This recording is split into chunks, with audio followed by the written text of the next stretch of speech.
En este video te voy a dar evidencia matemática de que vivimos en una simulación. En el video anterior hablé sobre analogías como un tipo de evidencia cuando comenté el video de Enric de Adictos a la Filosofía.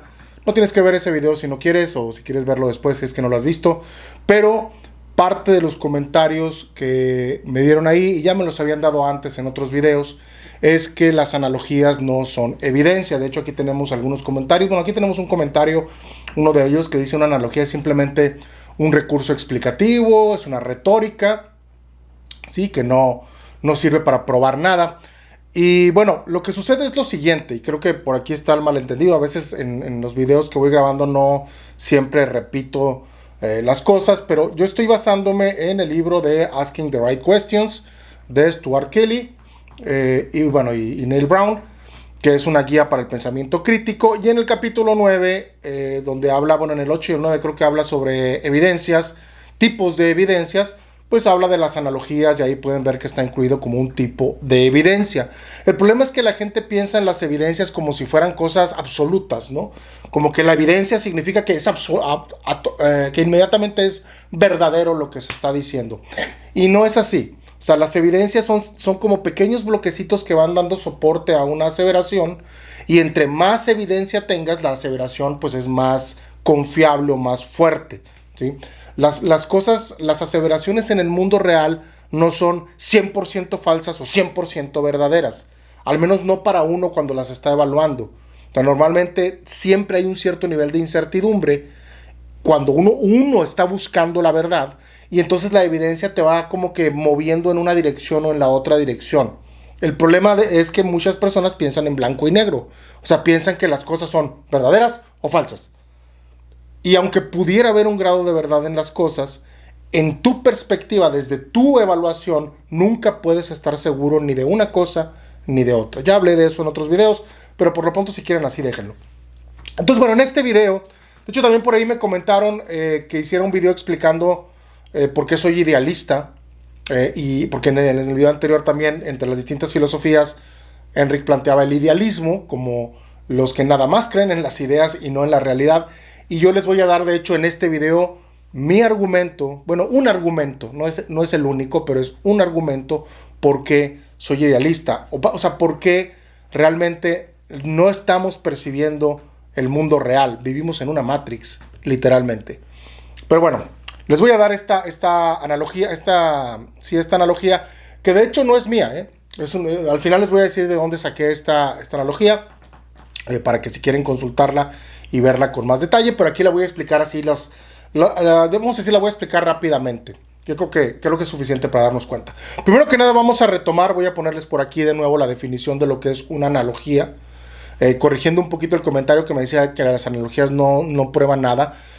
Una analogía, esta es la definición de la Real Academia Española, es un razonamiento basado en la existencia de atributos semejantes entre cosas diferentes.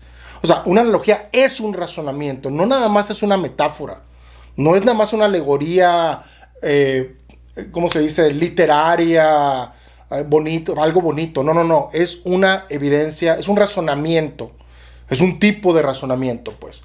¿Y cuál es la idea? Tú tienes dos cosas, que pueden ser seres o cosas, un ser A voy a ponerle y una cosa B, y yo hago una lista de atributos, descripciones, vamos a decir, de cada una de las cosas, y encuentro semejanzas entre ellas. Y si hay semejanzas entre los atributos, entonces yo puedo hacer como que sacar algo de uno, hacer una deducción en uno de los lados y moverla al otro lado.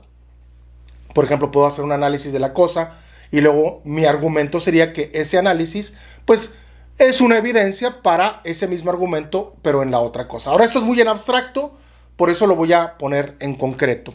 Y en concreto, antes de empezar, les voy a decir cuál va a ser más o menos la analogía que voy a usar. Lo que vamos a hacer es, vamos a hacer una analogía entre los organismos biológicos y agentes virtuales. Es decir, como agentes, no son organismos, pero son entes virtuales que pueden vivir en un mundo virtual. ¿Sí? Eso es lo que vamos a hacer, esa analogía. Pero bueno, y vamos a hablar también, de hecho, del proceso de evolución. Eso va a ser muy importante, el proceso evolutivo. Entonces, para poder para poder empezar, vamos a hablar primero que nada de los elementos que vamos a usar de los organismos. Preparé este pequeño diagramita donde es una súper simplificación de lo que es un organismo. O sea, un organismo finalmente vive en un entorno, hay un entorno donde está el organismo. Ese organismo tiene algunas células sensoriales, que son las que reciben estímulos del entorno. Puede ser, por ejemplo, reciben fotones o reciben concentraciones de moléculas, o pueden percibir a lo mejor energía, calor, etcétera, ¿no? Diferente sonido podría ser también, o sea, la presión del aire en los tímpanos. Vamos, hay algún tipo de percepción de lo que está pasando en el entorno a través de esas señales. Esas células sensoriales lo que hacen es, pues, traducen eso que reciben, esos estímulos, en señales eléctricas, o tal vez pongan que señales químicas. Pueden ser eléctricas, químicas, y pudiera haber otro tipo de señales que no conocemos, no sé, no soy especialista, pero hay algún tipo de señal que se conecta con otras neuronas internas. Aquí le voy a llamar simplemente esa parte azulita, son las neuronas internas. Esas neuronas internas no tienen contacto con el exterior, solamente tienen contacto con otras neuronas, entonces solamente reciben impulsos eléctricos. Y de alguna manera hacen un procesamiento de esa información, de esas señales que les llegan, internamente se comunican entre ellas y generan una reacción. O sea, terminan diciendo muévete, por ejemplo. Está haciendo calor aquí, me quito, cosas así, ¿no? Reaccionan como respuesta al entorno. Ahora, la conciencia, le voy a llamar conciencia a todo ese proceso interno. Es decir, todo lo que pasa dentro de la mente. Si es un ser humano, tú entras dentro y yo entramos en esa categoría. Todo lo que está dentro de tu mente es como la conciencia. Pero no nada más es la conciencia humana. Aquí vamos a hablar de todos los procesos de cualquier organismo. Incluso podría ser hasta una célula, no lo sé. Tal vez una célula recibe fotones o calor o algo y procesa de alguna manera las cosas. Aunque creo que tiene más sentido en organismos multicelulares, ¿no? Hay un libro, de hecho, que les voy a recomendar, que es el libro de Other Minds, que platica, da una historia completa de lo que es como el desarrollo de la conciencia, cómo fue evolucionando la conciencia. Si se fijan ahí, es Los orígenes de la conciencia, es de Peter Godfrey, bastante recomendable. Los pulpos, por ejemplo, son un tipo de ser con una conciencia, o con un tipo de conciencia, vamos a llamarle conciencia a los procesos internos, para no estoy hablando aquí de cosas esotéricas, ¿sí? A los procesos internos que hay en el cerebro. Muy diferente al ser humano. El pulpo es muy diferente al ser humano y te va hablando, por ejemplo, cómo desde los organismos pequeñitos empiezan a tener esta capacidad de, percibir fotones, y esos fotones empiezan a de alguna manera conectarse, por ejemplo, para acercarse o alejarse, o perciben, por ejemplo, moléculas de que aquí hay un alimento, percibo las moléculas, entonces voy nadando y me acerco hacia donde está el alimento. Quiero que piensen en una cosa, porque ahorita que haga la metáfora, recuerda que nosotros evolucionamos de esos pequeños microorganismos. Entonces tú no eres un Dios que ve todo desde afuera, tú eres el organismo que está evolucionando. Eso va a ser importante. La alegoría, la analogía. Nomás recuerden que había dos factores aquí, que era la percepción y la conciencia, le voy a llamar, o el procesamiento interno. Ahora, ¿cuál va a ser la analogía? ¿Sí? Voy a hacer esta analogía que está aquí. Vamos a poner por un lado los organismos biológicos y por otro lado vamos a poner agentes virtuales, que puedes pensar que piensa que es un juego de video con un mundo virtual donde pues los personajes virtuales son como organismos virtuales. Se podría llamar organismos virtuales, pero le voy a llamar agentes porque de hecho es como un nombre un poquito menos orgánico, ¿no?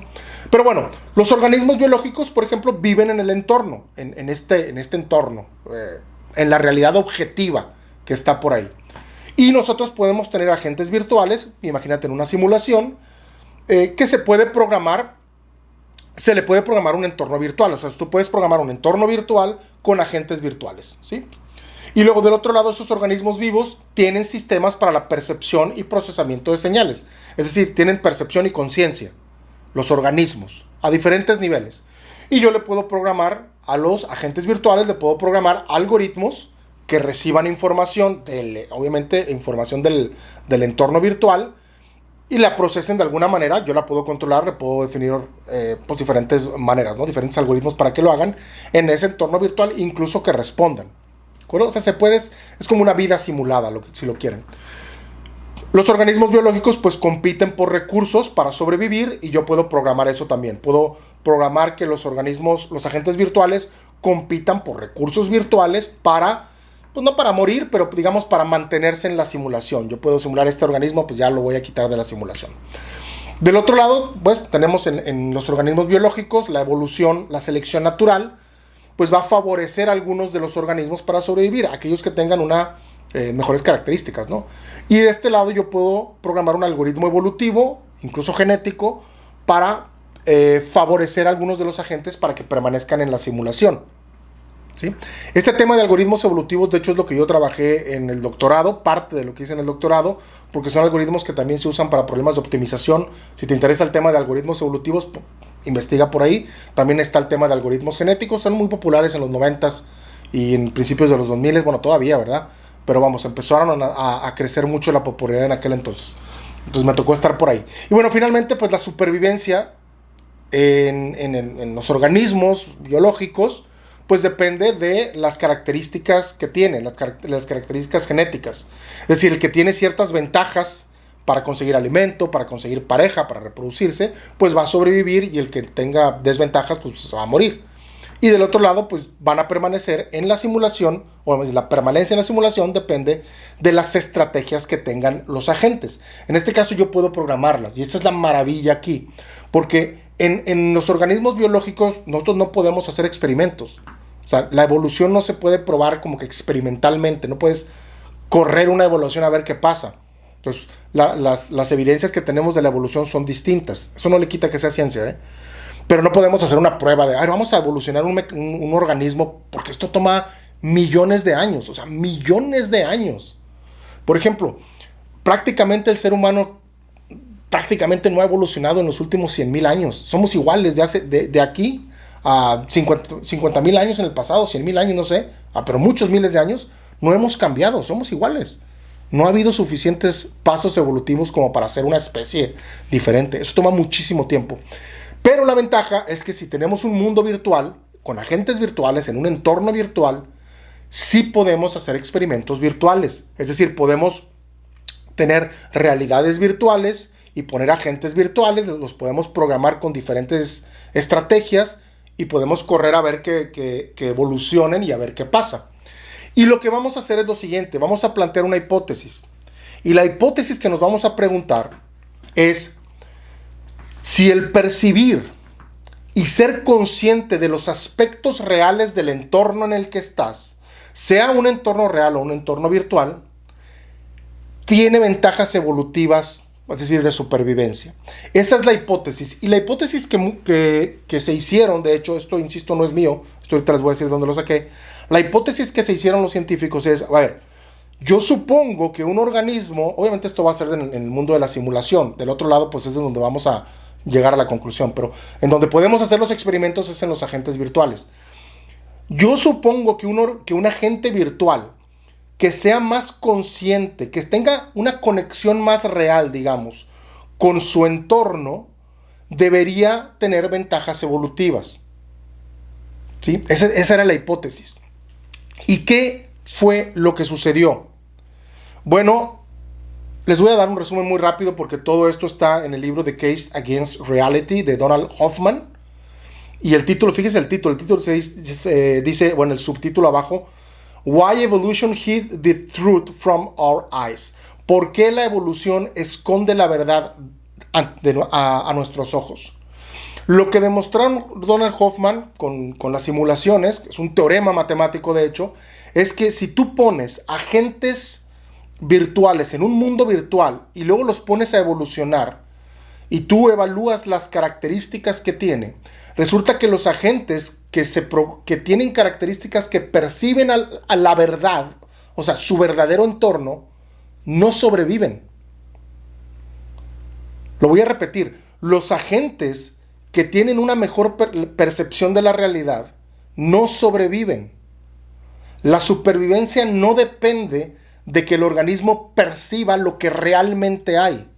Suena paradójico, pero es que no, suena paradójico cuando lo piensas, pero no es tan loco. ¿Por qué? Porque lo que promueve la supervivencia es la capacidad para encontrar alimento, es decir, no morirte, y reproducirte, es decir, comida y sexo. Los organismos que saben conseguir comida y reproducirse son los que sobreviven. O sea, no son los organismos que perciben la verdad, son los organismos que se pueden reproducir, que pueden sobrevivir y reproducirse. Este es el resumen, ¿sí? de lo que descubrió Hoffman con su teorema matemático. ¿Sí? La analogía de Hoffman es: yo tengo una realidad objetiva y tengo organismos, y por otro lado yo tengo la realidad virtual y agentes. En la realidad virtual y agentes lo que yo descubro es que la evolución en el mundo virtual no favorece la percepción correcta de la realidad. La evolución es para sobrevivir y reproducirse, no para percibir la realidad. No sé si les queda claro, pero para mí, o sea, es un teorema. Lo del lado de la realidad virtual es un teorema matemático, no hay discusión. O sea, la gran ventaja es que tú puedes hacer no una simulación, tú puedes hacer miles de simulaciones diferentes, es decir, de mundos diferentes. Y en cada mundo diferente puedes hacer millones de iteraciones evolutivas. Y en prácticamente todos los casos, los agentes que sobreviven no tienen una percepción correcta de su realidad. Eso se puede evaluar matemáticamente. No voy a entrar a todos los detalles, porque ni siquiera en el libro están todos los detalles. Son artículos científicos, pues. Pero en el libro está obviamente mucho mejor explicado. Entonces, si en el mundo virtual, esta es, digamos, mi secuencia argumentativa, ¿sí? Como basado en evidencias. O sea, lo que tenemos como certeza es que la evolución virtual no favorece la percepción de la realidad virtual de un agente virtual consciente. O sea, la gente no está percibiendo ni concibiendo la realidad de la mejor manera. Los que evolucionan, los que ganan la carrera evolutiva, pues. Eso para mí es una evidencia muy fuerte que da soporte a que los humanos no evolucionamos para percibir la realidad objetiva. Ojo, antes de que se quejen. No estoy diciendo, recuerden que la evidencia, el soporte, este tipo de soporte, no significa que es absolutamente cierto. Lo del medio. Lo de abajo sí, lo del medio no.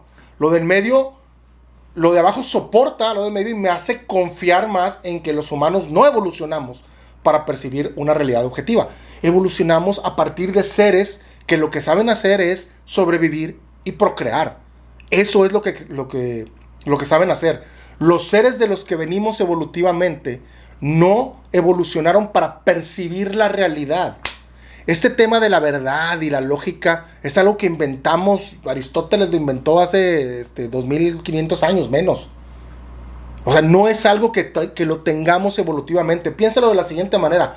Nuestro cerebro no está diseñado para percibir la realidad objetiva.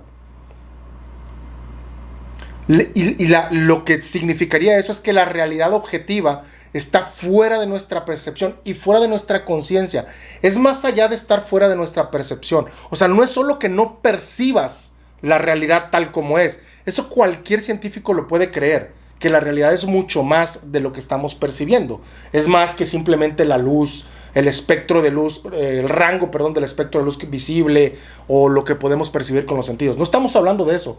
Estamos hablando que incluso nuestra conciencia, nuestra forma de procesar la información no evolucionó para razonar correctamente. Evolucionó para resolver los problemas de conseguir comida y sexo, no para percibir la realidad. ¿Qué significa? Que esto en lo que nosotros vivimos no es la realidad objetiva. Esto que tú sientes que estás viendo, incluso lo que los científicos están encontrando, no es la realidad objetiva. Estamos estudiando nuestras percepciones de la realidad objetiva y con una conciencia, en la conciencia está incluida la lógica y todo lo demás, con una forma de razonamiento que está diseñada no para encontrar la verdad. Está diseñada para encontrar comida y sexo, nada más. Piénsenlo de la siguiente manera. El cerebro, piensen es mucho más grave. O sea, hay otra inteligencia. Uno puede pensar también, ya nada más para cerrar, que hay una inteligencia más evolucionada que podría percibir mucho más que nosotros. Creo que eso cualquier científico lo va a creer. O sea, puede haber una, no sé, una civilización extraterrestre, por ejemplo, que haya evolucionado y tenga una conciencia mucho más completa y una realidad más grande. Eso cualquier científico lo puede pensar. Pero es que esto es mucho más grave, porque lo que me está diciendo es que si esa conciencia viene de un proceso evolutivo, entonces no tampoco está preparada para percibir la realidad. O sea, vamos en otra dirección. La evolución nos lleva en una dirección diferente que la búsqueda de la verdad. Es más, de hecho, si tú eres de los que crees que tu percepción y tu lógica te está acercando a la realidad objetiva, de cierta manera, eso es como si estuviéramos diseñados para hacerlo. O sea, la única manera de que un ser esté acercándose a la realidad objetiva, de acuerdo a esta analogía obviamente, es que ese ser esté diseñado. No me refiero a que diseñes el cuerpo humano, no. Todo el proceso evolutivo tendría que estar diseñado para que ese ser, al final de la serie evolutiva, perciba la realidad. Lo cual es todavía peor, porque estaríamos hablando como de diseño inteligente, y eso es como hace cortocircuito incluso en la mía, un poco, pero en la de cualquiera, creo. Yo, de hecho, no creo que estemos percibiendo la realidad objetiva. Es más, yo creo que es imposible. Tenemos un cerebro que no está diseñado para percibir la realidad objetiva. Está diseñado para que encontremos comida, para que no nos muramos y para reproducirnos. Para eso está diseñado. Muy bien, lamento haber tenido que traerles estas noticias, pero ya saben, por ahí en los comentarios estaré leyendo sus quejas o sus comentarios. Ya saben que le pueden dar like al video, suscríbanse al canal si les gustó, vean los demás videos en la serie de pensamiento crítico. Y recuerden que esto lo grabo para ponerlos a pensar nada más. No es para que me crean a mí. Si no me quieren creer, no me crean lo que les dé la gana. Yo creo que ya se hizo muy largo el video. ¿Qué les parece si nos vamos porque ya no, ya me cansé? Nos vemos luego. No compartas lo que daña.